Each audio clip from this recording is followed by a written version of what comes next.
This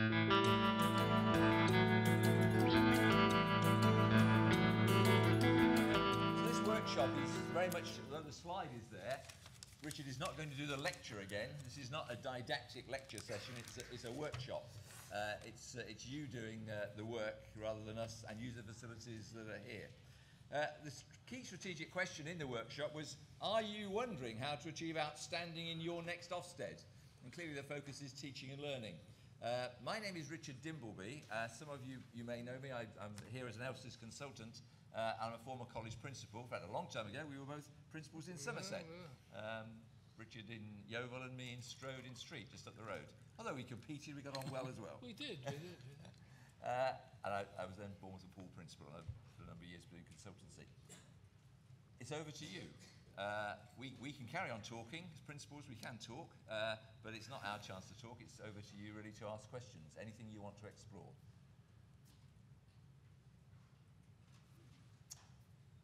I'm not sure that we haven't got mics and things, so you know to shout. One of the things that struck me in the teaching and learning thing is it's all very practical stuff. I don't think we do have mic. Oh, we do have a mic. We do have a mic. There's a mic coming. Thank you. From your right. Thank you very much.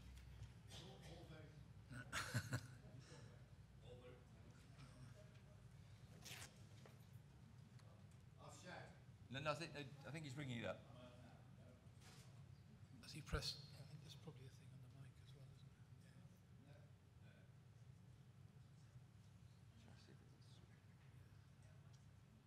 Shout. Yeah, I'll shout. It's all very practical stuff, but my observation in our college over the last few years with a bit of focus on teaching and learning has been more a psychological change, moving from kids being insisted on being taught to wanting to learn. And I think that move has made quite a difference in attitude in the college. But it's a psychological thing rather than a mechanism thing. I just wonder if you had any views on that. But getting the kids to want to learn, I mean, all the techniques that you're talking about are applicable to that, obviously. But there's a subtle change happens in people when they want to learn rather than just being there to be taught. Yeah, first of all, I would agree it's about culture and climate. I think I said that earlier. I think creating you can't hear me now. Can you hear me now? Aha. Right, start again. Sorry about that. Booming now. First of all, I agree it's about culture and climate. I think that is really important. I think the governors, together with the principal, have a key role, don't they, in establishing the college's culture and climate over a period of time. I would agree with you that if students want to learn rather than they have to go there to be taught, that is a very welcome development. It may not apply to every single student, but that's the sort of culture. That's why I would think learner voice is very important, because you create a culture in which the teaching staff see that listening to and engaging with students is a very important part. They're not white sheets of paper to be put in front of you so that the teacher can write on them. It's much more of an active process. So I would agree with all that. And I think governors encouraging that in any way you can is a really good thing. But I also think governors need to measure the effectiveness of that, because you could do all that and it could do all nice and the students could like it, and then you'll find out loads of them aren't passing or they're dropping out. So for me, the dual role of governors, one is to help foster that culture and climate, and that's aided by having student and staff governors in the room, so they go back and can say what the governors are focusing on. But the governors have to focus on the effectiveness, and I think there is a data issue there. And lots of college, as somebody joked when we came in, about the FE system, there's a hell of a lot of data in FE, so you have to decide fairly early on exactly what data it is you as governors want to see, and you need to keep asking for it, really. And my experience, I was just talking to a chap here in the front row who's got more experience than me, Dennis. A lot of colleges, that get into difficulty, data is often at the heart of it, really. So the governors need to be able to think and reflect and be ever so clear about what data it is. It may not be the same data that the senior management team are looking at exactly. It may be a synthesis of that. But certainly my Quality and Standards Committee have been extremely clear. I mean, we've helped, I think, to educate and develop them, but they've been very clear about what data they want. We have a governance dashboard. And so as well as that, which clearly those senior management teams, but it's a board that they've been involved in developing. And on that governance dashboard, there are both quality, teaching and learning indicators, as well as the usual ones about finance. And their ownership of that dialogue, the Quality and Standards Committee having influenced the development of that data to what they want to monitor the effectiveness of the teaching and learning, for me, is equally important with fostering a culture and climate as you describe. I hope that's somehow. Should we stay with the data theme for a moment or two? Clearly, most boards will look at, and have looked at for some years, success data, attendance, enrolment, attendance, retention, achievement. You might also look at an overview of teaching and learning observations. Is there other data that you now feel, if we're really saying teaching and learning is a prime focus, just as a side, there are only two prime focuses for boards, aren't there? One is the educational character. I mean, all that we're talking about today is not new. You are responsible as governors, we are responsible as governors for the educational character. What we do, how we do it, why we do it, who we do it for, and for the solvency, the sustainability of the college. Those two are critical. But data, are there issues around data that you feel as governors you already have all you need to monitor it? Are there more things you feel you will need and do need now? We've got several questions. Will you start down here, and then I'll come back to you. I think that we've been talking about the relationship between governors and data, but there are two things that strike me as very important. It is getting the staff to use the data for quality purposes and being able to audit their use of data and their management of that data, because that relieves some of the minutiae of the task of the governing body. And the second thing is, I think that you're not going to get anywhere until you've got your staff owning a data set which actually helps them do their job rather than helps management do its job. So it's encouraging a perception of why the data exists and how it is used and who has access for it. And the third corollary of that, I think, is that you have to accept that if you've got a good data set, that can be very critical of management, and you've got to take it on the chin as well as them. Thank you. Should we come back to people over here wanted to come in, and perhaps Richard will respond to that. Owning data clearly is a critical issue, isn't it? Yeah. Should we let Ms. Withers come in? Just the point I want to make. Do you want to introduce yourself and say Sorry, I'm Carol Drury-Clark and also Senior Manager at Kendal College. I'm actually sitting next to my former lead inspector, who was our friend a couple of years ago, probably isn't anymore. I think that from the data point of view, exactly what you've been saying about staff and managers owning data is very, very important. And I think we're trying to get to the point with our dashboard delivery of having different levels of data. So there'll be course data, there's management data, and there's governance data. But our governors are starting to ask for value-added data. How can we assure our governors that our students are getting the best deal in college? And we're trying to find our ways at the moment as a management team of providing them with sufficient value-added data that shows the student experience and where, obviously, the destination data, the whole package of stuff that's away from the pure success rates. Success rates are brilliant in that respect, but what else are our students getting out of the college experience? And that's quite a hard one to do. Okay, thank you. Gentleman behind you, I think, wanted to come in. Yeah, Ian Gilmore, Shrewsbury College. I'm in a situation where I'm a brand new chair of governors, and I also have a brand new principal. That's good news and bad news. But generally speaking, the first problem we're trying to address is looking at the data is to try and ensure that actually what we see is what the management sees, and not, and the data provided to governors haven't had any spin put on it, if I can be quite blunt.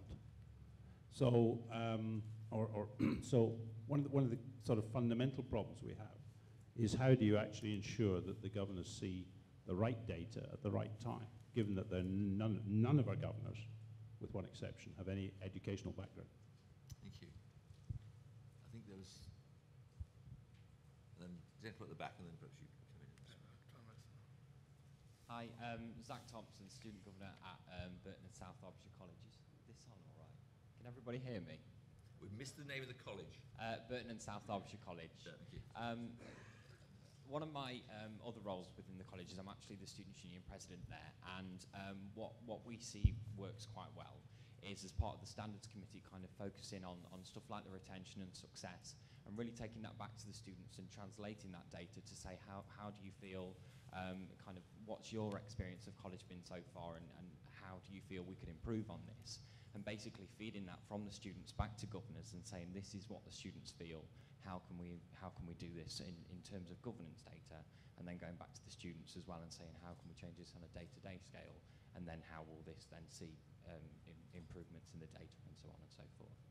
Okay, thank you. Gentleman at the back, and gentleman with the jumper, I think, first of all, and then... Charles Reynolds, clerk at Lowestoft College. One of the things that's pleased me about the change in the Common Inspection Framework, I think, if I've got it right, is that Ofsted at last have recognised that achievement for many students isn't measured in terms of success, it's measured in other ways. And I think that one of the pieces of information that governors do need to be aware of is exactly, or as near as you can get it, what are your students coming to your college with? At what level are they coming to your college? Do you know actually what your teaching staff are having to work with from the very start of their journey through college? Because, as I say, for many students, that value added, that movement to some sort of success could actually be about making them employable. It might not actually be about achieving a qualification, an A-level, a GCSE. And I think that's an important part of understanding how well your students are learning. Okay, I've got several more people, but maybe, Richard, do you want to pick up one or two of those themes? I'll try two or three of them if I could. I've tried to be pretty practical today and give it from a principal's point of view. I'm also a commissioner on Frank McLaughlin's commission that's been referred to several times, the Commission for Adult and Vocational Teaching and Learning, and our report's going to be published a week on Monday, and I hope that's going to give some thought to the bigger issues, such as, is it an inspection tool like Ofsted the right way to improve quality in vocational education teaching, and so on. But in my job, Ofsted is still king at the minute, or queen. It still makes or breaks reputations of colleges. And so in my day job, it is a really important focus of what I do. Even when I'm over in India with Asha, it's something I can't keep out of my mind. So every time Michael Wilshaw unhelpfully talks about Catford and whatever in China, it kind of worries me. So it is an important part of my mind. Secondly, we ran some conferences after the no notice. The part of Exeter College everybody was most interested in was MIS. Everybody who came to the college was most interested in MIS. So data must be a big issue in the sector still. When we ran a day, we ran 2 days. I understand from ELSIS, we ran the best attended ELSIS conference last year in a hotel in Exeter. And when we asked them at the end, what did they want to know more about, what was the best session, overwhelmingly it was MIS. I completely agree with some of the things that have been said. For me, there are probably 4 audiences for MIS, and I think the challenge with information is you can't get all the data right suddenly. So if the data isn't right, it isn't all going to be right for the next board meeting. This is quite the journey because there's a lot of data in FE, a lot of learners in FE, and it takes some time to improve. But for me, we have students, teachers, management, and governors as 4 separate audiences. And while some of the data is relevant across the board, we've worked really hard on tailoring our data for our teachers. So our teachers have direct access to a lot of data. We employ our own programmers in-house. We develop our own systems. Clearly, we have an MIS system underpinning, we have a Capita system underpinning it. But the way we present data to our staff is customised in-house, and it is customised to those 4 audiences. And the last audience we've got to is students, where we're trying to get students to monitor their own data more and more. And certainly where I want to end up is where there are stations around the college where students can literally access at the press of a button lots and lots of their own data as well. I think it's really important, as I said earlier, that governors keep asking for the data that they think would help them. The reason I've gone on about a Quality and Standards Committee is I think some of this is a dialogue between management and governors. And I find my main board has 20 governors, plus some seniors. It's less easy to have a dialogue of the right kind in that audience, because there are other things for us to discuss, like the accounts and the property strategy and whatever. Where Quality and Standards has worked really well for us is having half a dozen governors in the room with management, really discussing this quite intensely for 2 hours, and then improvements tend to follow. So I think for this sort of work, the board is less effective in some ways. It needs to be discussed, but if you're really going to move things on and improve it, it's done in a smaller group of governors, I think, much more effectively. If the data's being spun, as somebody said, then you just need to get an audit, really. I'm afraid there's a list of firms, as long as you are, will send you an email and tell you how much they'll charge you, and people better informed than me could probably tell you the best people to use. There's an industry in checking your data and testing it and giving you ideas, but if you are a governor and you genuinely are not confident in the data, you ought to commission an audit. You just definitely ought to, and otherwise you're going to wake up one day and find the college has got a serious problem. And I just agree with what was said about owning data, and I couldn't agree more with the first speaker who said that sometimes the data will uncover uncomfortable things for management, but management's sometimes about feeling uncomfortable. It's not just feeling good because you're in management. And so sometimes it does throw up data that makes you think, oh my God, I didn't know about it. But at least you now know about it, and you have to spin it back positively and get moving on putting it right. But even that, my data occasionally throws things up that makes me or some of my colleagues occasionally uncomfortable. But if you can't live with the uncomfortable data, you shouldn't be doing my sort of job, really.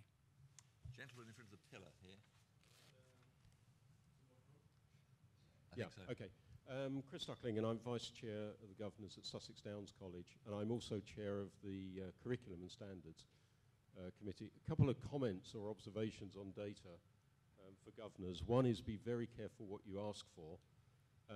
Management is quite capable of producing 50-odd pages of data for you, and you then have to try and sort out the information from it. So be very careful. When you do go, and the second observation, when you do go down that step, be extremely careful of aggregated data. Because, and we got caught out on this as governors at our Ofsted, and actually management as well, by looking at good aggregated data that underneath had some spiky problems in it. And we've got around this by setting boundaries. So essentially what governors want to know is when data falls outside of upper or lower boundaries. And it's important to have uppers as well. So if something's doing extremely well, you want to know about it, not just the bad things. So I absolutely agree, data is absolutely critical, but management can flood you with it. And you've just got to work out exactly what you want. Nicole at the back, and then we've got 2 ladies here, and then John.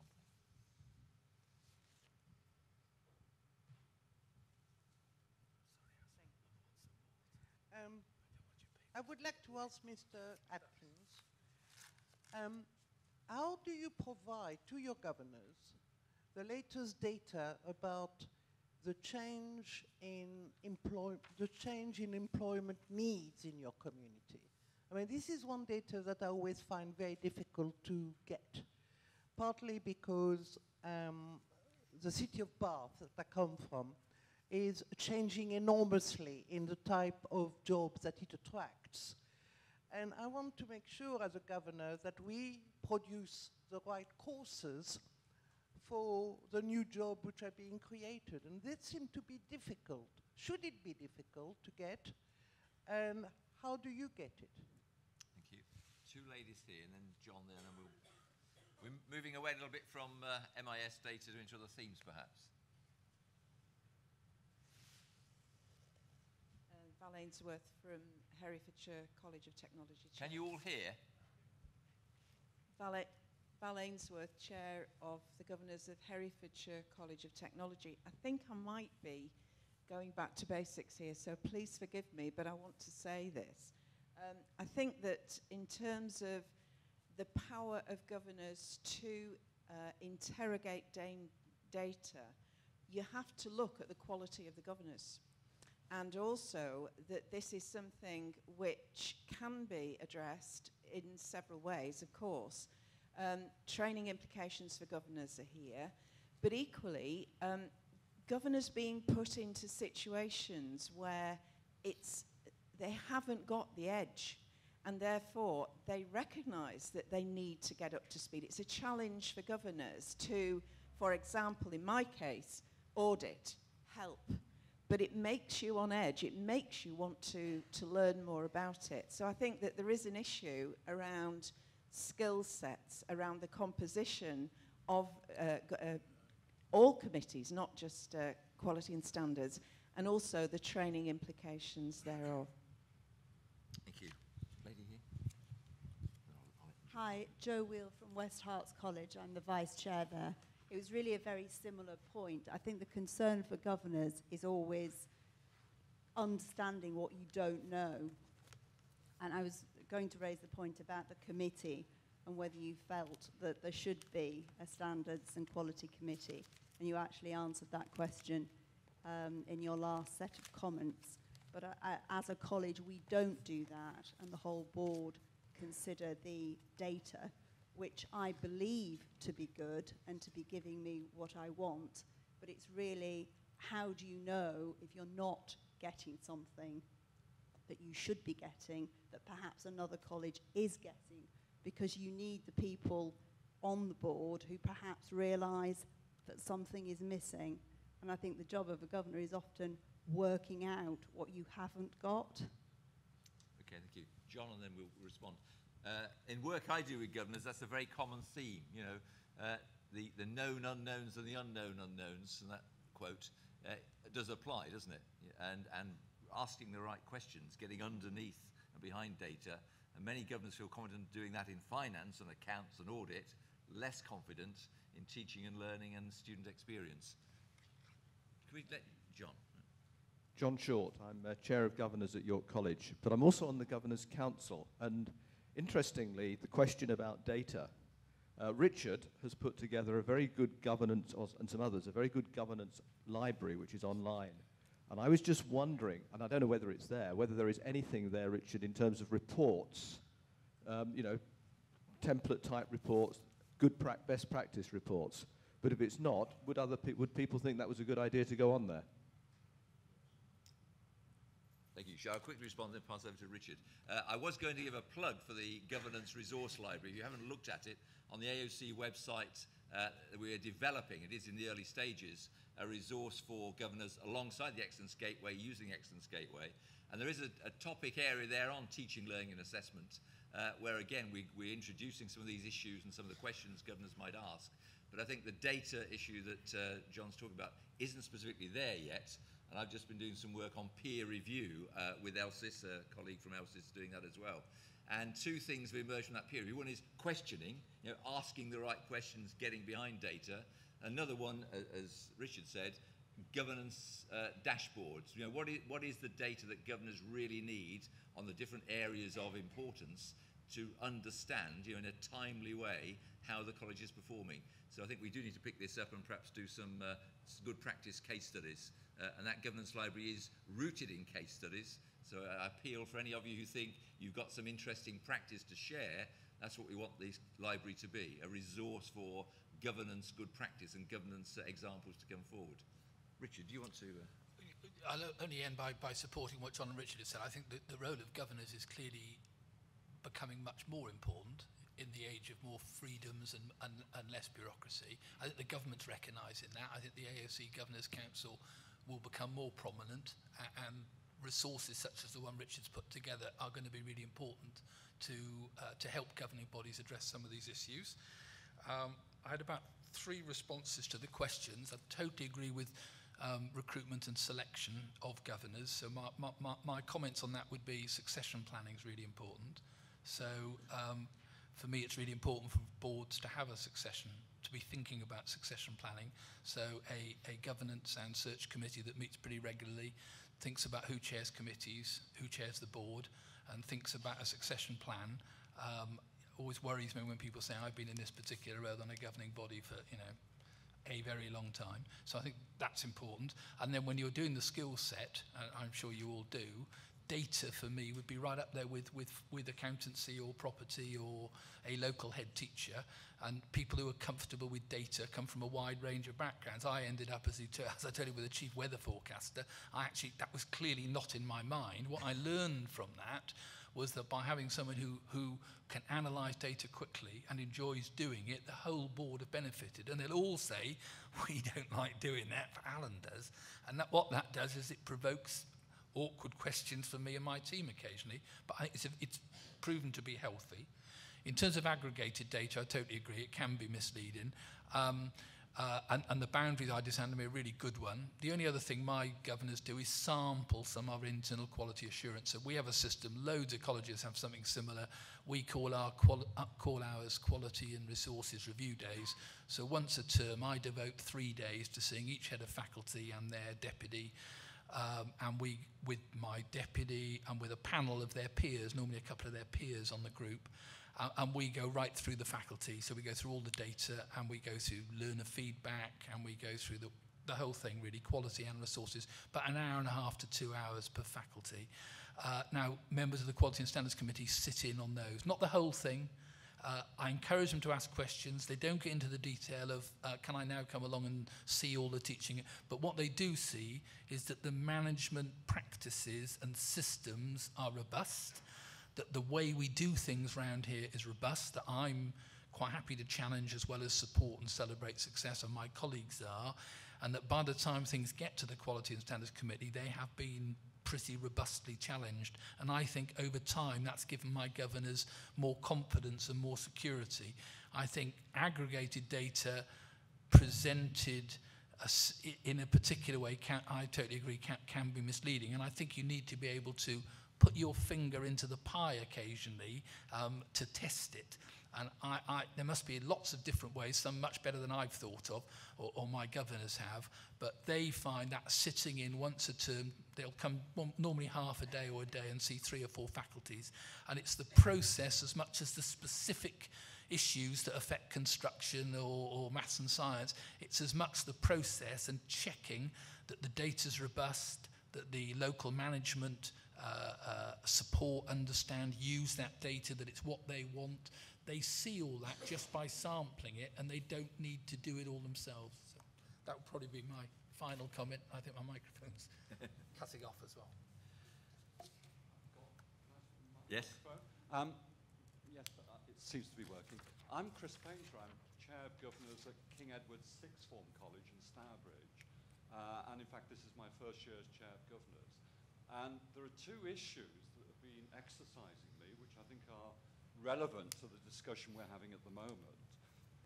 The first one is the extent to which we seem to be dependent on management for our data and information, and the limited contact there seems to have been previously with other stakeholders, including with staff within the college, so that at least there's the opportunity to hear some alternative perspective on performance and the explanations for performance, what's going well and what's not going so well. Yet this clearly can be a delicate issue, because if you go the wrong side of a particular boundary, then as governors you're likely to be accused of trespassing onto sort of operational matters rather than policy and strategic matters. But it seems to me there is an issue there about how governors can be more widely informed, and I say not depend exclusively on the management perspective. Be interested to hear what kind of processes and mechanisms are used to enable governors to develop that wider understanding and appreciation of what's going on. The second issue, the mention of the Quality and Standards Committee, and yes, we have such a committee, And at the moment, as well as being chair of governors, I'm chair of that committee, not for much longer, I hope. And in fact, I chaired a meeting of quality and standards yesterday evening. Very good meeting, 2 hours just over, full of all kinds of robust data, good dialogue between management and the governors on the committee. But for the first time this November, our self-assessment report, rather than being discussed in the Quality and Standards Committee, we had it discussed at the full board, because the view being that really now, with the increasing emphasis on learning, teaching and assessment, and the increasingly important role of governors in that connection, that there should be more collective ownership of these issues. Yet, I have to say, and this is one of the things we discussed at Quality and Standards yesterday, we were disappointed at the quality of debate on these learning, teaching and assessment issues at board level, as distinct from Quality and Standards. So, as chair of governors, one of the challenges I see is developing this greater sense of cohesion and collective ownership on the part of governors, including of issues relating to learning, teaching and assessment. Sorry if I went on too long. Thank you. That's prompted a few thoughts in my mind. I'm Keith Brown, Chair of the College of Haringey, Enfield and North East London. Our principal site's in Tottenham, you might know that better. I spent many years involved with the college trying to actually get some facts out of the various figures that come along. And I think this is a problem generally in society. I'd love to ask this audience, for example, how many of you actually have a qualification of some sort in statistics as opposed to maths? Because actually statistics is quite a very serious subject, and if you've done statistics, you'll understand the problems of collecting statistics, problems of recording them, and then the key issue is, how do you get any useful information out of those figures that you are getting? Because it's very rare to find a situation where the numbers will tell you what you need to know. What you often need is some qualitative information to go alongside that quantitative information to actually get a proper understanding of what is there. I've got the reverse experience of a lot of people here, because we actually removed our standards committee for the same reasons that other people are kind of supporting them and creating one. We weren't getting sufficient information or sufficient quality debate coming back to the whole governing body from a standards committee, because very often we found that they were digging into pointless detail about certain things and never actually getting the information into a position for the governing body as a whole to really understand better and to be informed and have that kind of quality debate at the governing level.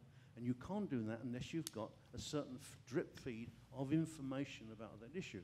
So we removed the standards committee and introduced key performance indicators. And in keeping with some of the discussion, what figures do you get to look at the key performance indicators in teaching and learning?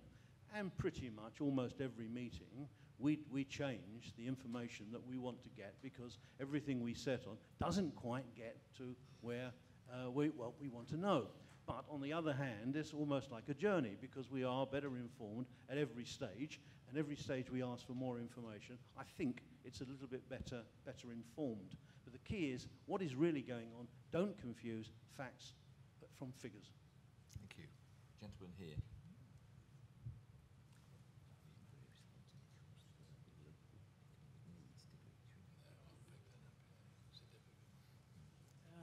I'm Mike Dinsdale, and I'm an independent governor with Tameside College, so quite local.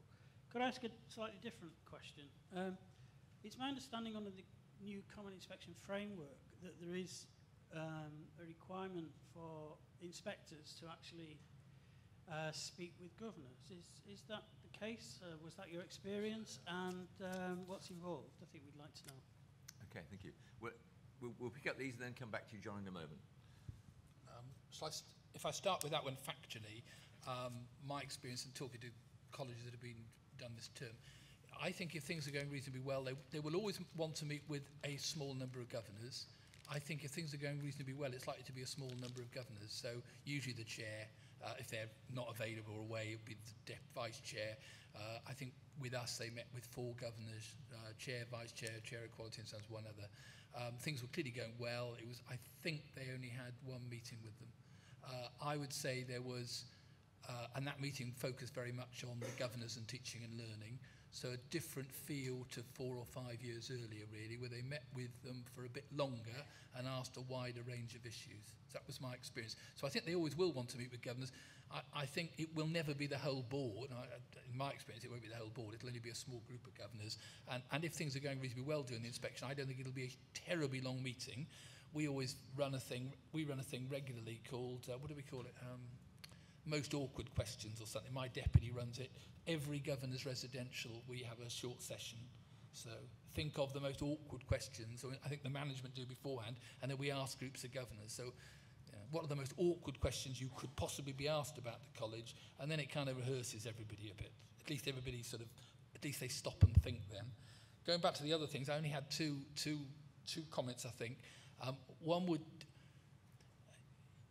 you're a terribly nice group. I wish you were all on my governing body. I think some of you are not awkward enough.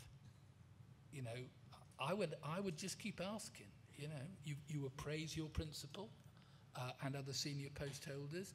You have a board. I would just keep asking. This is not some secret garden. You know, if my board really wants them in, then the chair probably gang up with a couple of other, and they would, you know, unfortunately, we haven't been there for, you know, we're not there, but they're not afraid to ask me, and I'm not afraid to answer. I think if you really need to get to the root of the data and the qualities, and not be blinded by it's all too complicated for governors, or there's far too much data, or it's all far too difficult. In my view, it's not too difficult, and if my governors were here, they'd say that. My other point would be that the governors are a team. I was thinking of the city we're in, and like Manchester United, you kind of need different players, don't you? Like you need a goalkeeper, and you need a striker, and you need midfield. So the whole board won't necessarily be brilliant at quality and standards. I don't think that matters. I mean, I've got somebody who happens to be an auditor who's brilliant at all that stuff, and he isn't that good at quality. I don't think it matters. I think the team has to play together. I would sit down in governance and search committee, or before that with your principal and clerk, and think, who are our top governors? Because every governing body's got 3, 4, 5, 6 of you, highest performing governors. How many of them are on quality and standards? My view is you need 2 or 3 of them on quality and standards. If you send a signal that all the serious governors are on business F&GP, you sent a big signal. So that would be the first thing, is that I would make sure you had some of your biggest hitters on quality and standards. And the second thing I'd say is be awkward. You know, we are all accountable to our boards, and if you really think either the data isn't right, or it's too aggregated, or it's all, you're being told it's all far too complicated for governors, you know, to get involved in this and patted on the head, you need to keep asking. And there are increasing numbers of lots of colleges where that degree of openness is around. And the other thing to do is go and pair up with or visit a college quite some way away, because clearly people don't talk easily to neighbours, and competitive colleges, but you could tell I'm really delighted, because one of the colleges that got outstanding this term we did quite a bit of work with, and they're probably 160 miles away from Exeter. That seemed to work really well. So that's the other one, is to go and talk to some other governors in another college you've heard about that's some way away. But I really would encourage you in doing this work, not because I'm trying to make, you know, make life awkward for my colleague principals, but I believe the sector has been given this opportunity of increased freedom, really increased, which I'm enjoying thoroughly after 20 years as a principal. This is the most autonomy I've had, really. This is better than almost it's like the early FEFC days, Dennis, but with more controls in it now. So it's much more mature now than it was then. And to do that, governors need to be really, really good. And I would say keep challenging if you're not sure. You've got to be robust. You can do that in a polite way. You don't have to be unpleasant about it. But don't be fobbed off with there's too much data, or it's all too complicated, or you'll never understand it. Can I just, Nicole asked a question about data in terms of local economic needs and making sure that the college meets those. Yeah. I'm tempted to say local enterprise partnership. Does that greet everybody say, oh yes, we're very much involved with our LEP, or does it lead a groan of, no, we're not? John. John, do you want to come in on that or another topic? Can we have the microphone? Oh, is it Mike here, is it? Okay, Yeah. do you mind waiting, John, for this lady here then? Right. Oh, hi. Caroline Jolliffe from Bromley College. Just I'd like to make 2 points. One is that I'm chair of Quality and Standards and vice chair. And on our quality and standards, we have over time come to a point where we've got data that we are happy with, factual data. We do have percentages and things like that, but we like the actual numbers, and we like to see the trends, and we like to compare it to the national standards. So we do things like that on all the normal things that you would expect. We also look at performance management.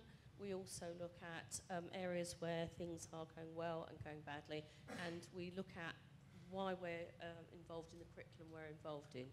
As chair of the group, I get involved in the planning events that go on with the staff at the college. Now, I can do that because I'm now retired. I know it's not so easy for people who are working. So at the moment, we've got a Quality and Standards Committee, and that's the way we're going to keep it. But we're going to review it again this year, as we always do. And it may be that we will try and broaden that out to the board. The second point I wanted to make is that we were recently inspected. We're a merged college. We merged recently. And unusually, I understand, for merged colleges, our success rates went up. And we came away with a good rating from Ofsted. I just wanted to point out about what the governors went through. We had a grilling. It wasn't a difficult grilling because we knew our stuff, but there was a great focus on the quality standards, performance management side of things. We had about 8 or 9 people there, including the chairs of our committees and other members, and everyone contributed. But as the chair of the quality and standards, I did get picked on quite a bit. But I'm quite awkward myself, so I was fine with that. They then also interviewed the chair of governors separately.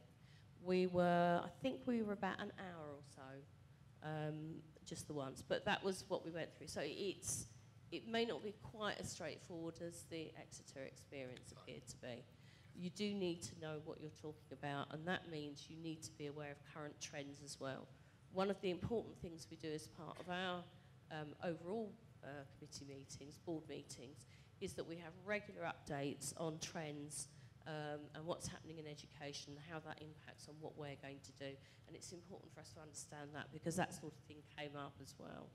The other thing we do we don't have residentials, but we do have Way Day, is that we always look back and forward, and we're very actively involved in our self-assessment and where we're going. Thank you. I've got the gentleman at the back been waiting some time. Do you want to do that, then I'll come back to you. Thanks so much. John Greystone from Colleges Wales.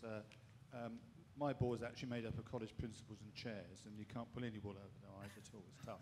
But my question really was, sorry, it's going back to data, and I'd be interested to hear the responses of governors. Is one of the questions how you actually understand the data, and it's a question of benchmarks. And I was going to ask Richard this question. Because if you have, say, a figure saying you've got a 90% success rate in X, Y, and Z, what does that actually mean? Is that good or bad? It is good if the rest of the sector is 50%. You're not doing very well if everyone else is 100%. So really the question is, do you benchmark yourselves against similar colleges of similar size, say, which in your case, tertiary colleges, 30 million turnover? Do sixth form colleges benchmark themselves against other sixth form colleges? Or do you aim for the best top 10 colleges in the country? So it's really actually trying to make sense of the data for governors. To whom do you compare it? So it actually becomes a realistic set of figures. And I think governors obviously can then drive that forward and understand much better what the data is actually saying. So that was, sorry, going back to data again, Richard. But the benchmarking theme, yeah, thank you. Lady down here, back on the table we were before, and, oh, sorry. You were waiting some time, have you? I'm sorry, out of my eye line. I'll come back to you.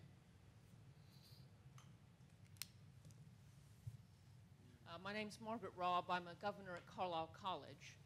I have a very simple recommendation that you have a social scientist as one of your governors, and that will sort a lot of your problems. I mean, what I've noticed is that a lot of colleges will have a finance person or they'll have an auditor, and I can recommend strongly social scientists. But another thing I would say is that I was for 25 years working in HE in this country, and I've only now moved to FE 2 years ago. And I'm very interested in how there is, I won't say a lack of collaboration, but there doesn't seem to be as much of a tie between the two. And I would be interested, and this is a completely new topic, so maybe people will catch me over lunch, in why that is and what could be done.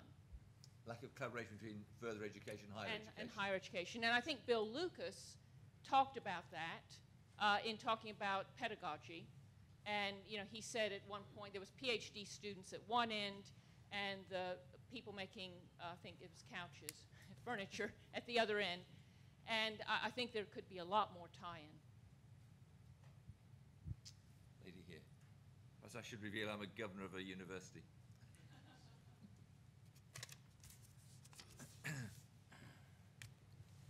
Thank you. I'm Claire Corrigan from Oldham Sixth Form College, and I'm teaching governor. I'm very nervous.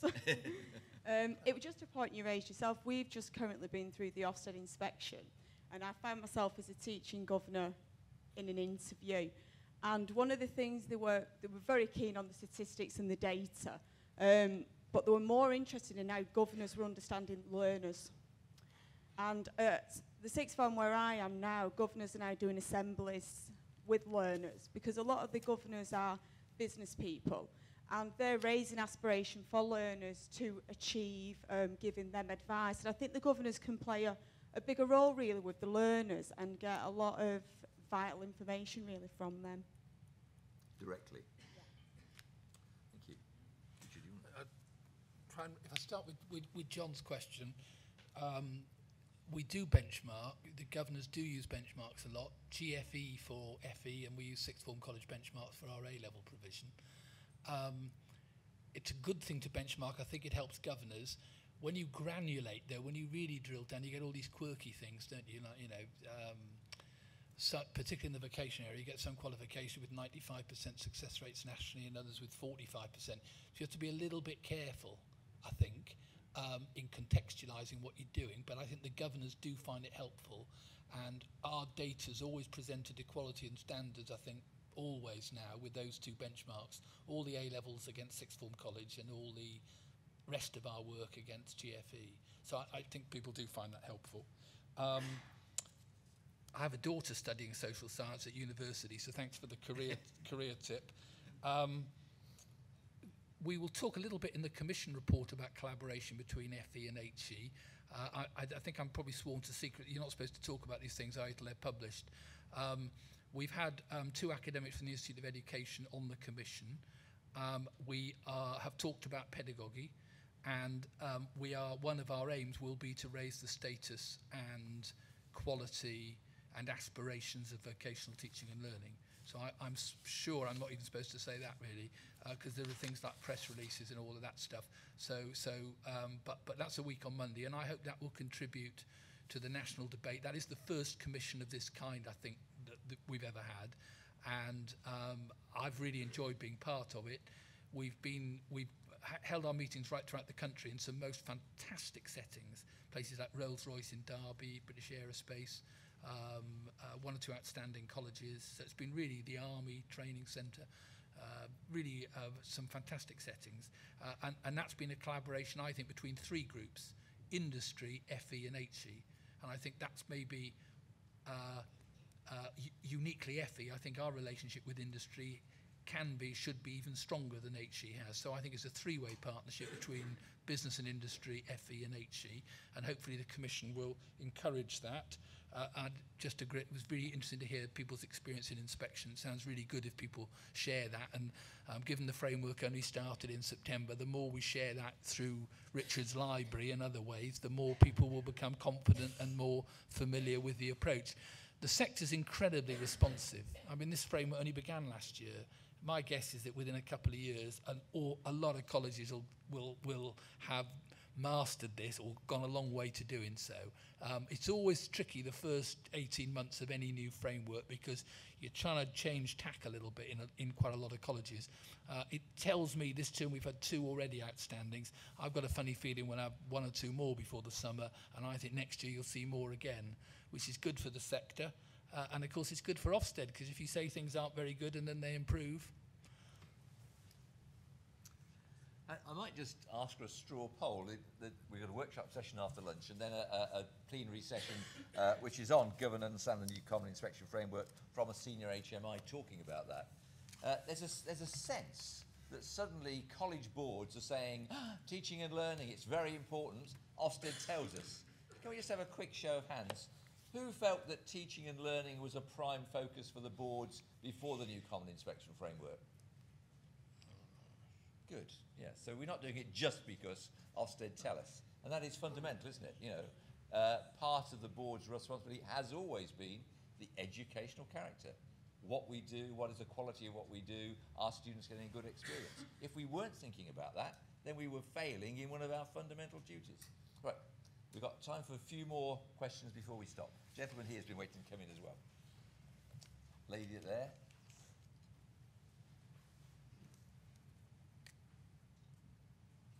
In the context of teaching and learning, the economic situation, the financial situation of FE is changing quite remarkably from, well, it's changing all the time, but particularly sort of this year, September onwards. And that will have implications in relation to learning and teaching and the need to ensure that your requirements are still able to be met. One of the areas where I think it's difficult for a governor is to keep abreast of these changes and the impact of these changes and to be able to meaningfully comment on the implication locally and the best way to respond locally. Have you any advice in relation to that? A well-informed principal. We'll have to get one of those in. No, it's an important issue, isn't it? Making sure you're up to date with the changing context. Asher said, you know, a lot coming at us all the time. We need to make sure we're aware of it and moving with it and responding to it. Helen Flynn, I'm from Craven College and I'm the chair of the Curriculum Quality and Standards Committee there. No one's talked yet much about employability, and it strikes me that colleges have a different kind of set of accountability to particularly schools because of the employability issue. I just wanted to see if there are any reflections on that, if that can be used, you know, how we get data on that, how important it is, particularly for accountability purposes, and also whether there can be more of a focus on how we generate that on the quality of partnerships, particularly with local employers, to enhance the curriculum. This employability theme, and I think the Alison Wolfe report, Wilshire's reports, some of the things that Gove is saying, is almost saying vocational education is not provided. You know, we've been getting qualifications, but not necessarily the right ones. This whole question, I think, of the purpose of what we do with students is critical, isn't it? Before I come to Richard, over breakfast I was talking to a consultant surgeon who was staying here from Newcastle, and we chatted about various things, but he used the phrase human factors. He said, as surgeons, we're realizing more and more that it's the human factors that make success or failure in the operating theatre and in recovery. I said, we often call those soft skills. He said, if you're a surgeon, he said, you don't want to know about soft skills, it's only hard skills. Richard. Just coming back to 2 or 3 questions. The keeping up to date is a challenge. Hopefully the board meetings and other events, the principal and others help. In our region, there's a pretty good system of governor development training where governors go out and meet governors from other colleges and do that, which is helpful. There is a lot going on and it is very busy. And as I said earlier, it's a team of specialists as well as generalists. So I don't think the whole board should try and be up to speed with everything that's going on in the FE sector. I've certainly given up doing that in my management team, because if I can't keep up with all the detail, I mean, I work with a team, and I think you as a board need to. So you need whilst you clearly need a general understanding, you cannot all be up to date with all the developments that are going on the FE system individually, but hopefully as a group you are, and various forms of pairing and so on might help that. I agree with everything that's said about employability. It's difficult to measure. We probably do what you do. So we ask students before they leave for we ask for their destinations. We do some random telephone surveys after they've left for so long. It's desperately difficult to track. I know a lot of people would like to measure us on it, but just find it really difficult. In terms of employer involvement, it's really key. I know the Commission will say a lot about this. I think both through not just the main board, through curriculum advisory boards and others, there needs to be active employer involvement in the college, and partnerships with employers are really key. At a more general level, the UK system stands out, doesn't it, really, for being too qualification driven. Too many qualifications, too much measurement of it. And we all go around talking about whether students get qualifications, and my governors would say we don't talk enough about all the other things that the college gives to our learners as well as qualifications. One would like to think that the pendulum on that might start to begin to move back a bit, because when you go abroad, we just stand out as the most qualifications obsessed nation in this area, and it would be nice to see us move more to where qualifications made up 2/3, 3/4, 80%, a chunk of the teaching and learning, and then there was another chunk that could be tailored to the requirements of your area, and the needs in Hertfordshire or Oldham will be different to Exeter or Carlisle, and it would be nice if there was a little room for colleges and teachers and students to tailor it a bit more. This sort of total centralist control of qualifications and funding is not a really helpful way to move forward, and I just hope that, and I know lots of people are making this case, that we begin to see, that's one of the freedoms we begin to see. I think you're going to close now, so I'm just going to say thank you very much for all your questions, and it's been great actually this morning. Thank you very much. Before you get up and leave, I was going to thank Richard. Thank you. Can I, on your behalf, thank Richard very much for the input today. We have copies of the slides which Richard used in the earlier presentation, which I'll put on the table here, so if you want to take a printed copy, they're there for you.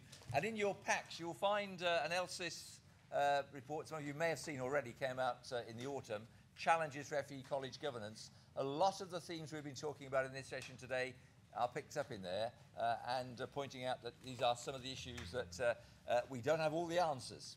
We're still exploring the best way to do things. Thank you very much for joining us. Enjoy the rest of the conference.